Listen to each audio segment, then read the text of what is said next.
melhor saúde ao céu. Apresentação: Brisa Albuquerque. A pneumonia é uma doença que também tem esse caráter sazonal. A gente estava falando, né, da asma, da gripe. Ou seja, em determinadas épocas do ano existe uma frequência maior de casos que variam da entrada do outono e inverno.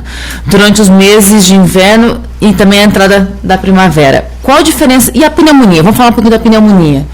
Bom, primeiro, pneumonia o que é? Pneumonia é uma infecção do pulmão, das vias aéreas inferiores, portanto, tem que estar no pulmão, que pode ser causada tanto por vírus como por bactéria. Tá?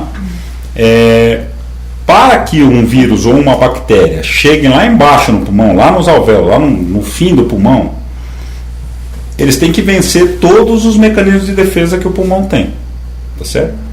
Então, uma das associações que é muito frequente é você começar com um quadro de resfriado ou de gripe e tal, você começa a juntar a secreção, a sua resistência pulmonar fica pior e isso evolui para uma infecção secundária. Não é mais o mesmo bicho que causou o resfriado, mas facilita a entrada de outros bichos e acaba tendo uma pneumonia. Por isso existe essa sazonalidade, porque quando tem mais infecção viral, é mais fácil ter uma infecção bacteriana ou viral da parte do pulmão propriamente dito, das chamadas vias aéreas inferiores, tá? Mas não é uma doença exclusiva desta época, tá certo? Você tem pneumonia o ano todo, em primeiro lugar. Em segundo lugar, uma coisa importante de entender é assim: pneumonia não tem começo, meio e fim. Não tem princípio de pneumonia. Ou você tem pneumonia ou você não tem pneumonia. E isso é um quadro clínico muito claro de infiltrado pulmonar, é uma coisa que tem que ser visível a um raio-x ou uma tomografia, tem alterações de exames de sangue, então você tem sinais de uma inflamação sistêmica, o seu hemograma muda, uma medida de inflamação que chama proteína C reativa muda e assim por diante, e você tem um quadro clínico muito característico. Muitas vezes o quadro clínico de febre, tosse, falta de ar precede a mudança no raio-x, ele vem antes. Você vai radiografar, só 2, 3 dias depois você vai ver, tinha uma pneumonia de fato. Tá? Então, isso é importante ter na cabeça. A segunda coisa que é importante ter na cabeça é que infecções respiratórias das vias aéreas inferiores são uma causa frequente de complicações, tanto locais no pulmão como sistêmicas. Aquilo que se chama de choque séptico, de sepsis, de septicemia, muitas vezes começa com um processo pneumônico. Então, pneumonia é um negócio extremamente sério. Pneumonia mata com uma frequência muito alta e precisa ser tratada adequadamente.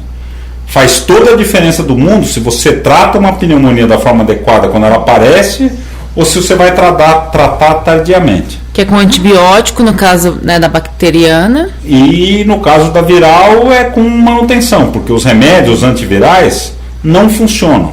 Estou aqui falando, tem estudos mostrando desse ano que o Tamiflu, que todo mundo cultivou, guardou no armário, não sei o quê, não funciona como as pessoas acreditavam antes.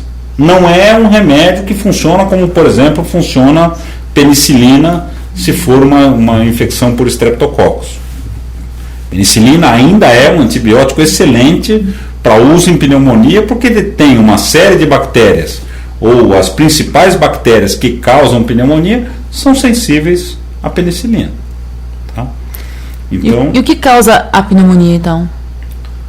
Vírus e bactérias, né? Quer dizer, a sua resistência está baixa? Você permitiu a entrada de vírus e bactérias até uma área onde eles não deveriam estar nunca.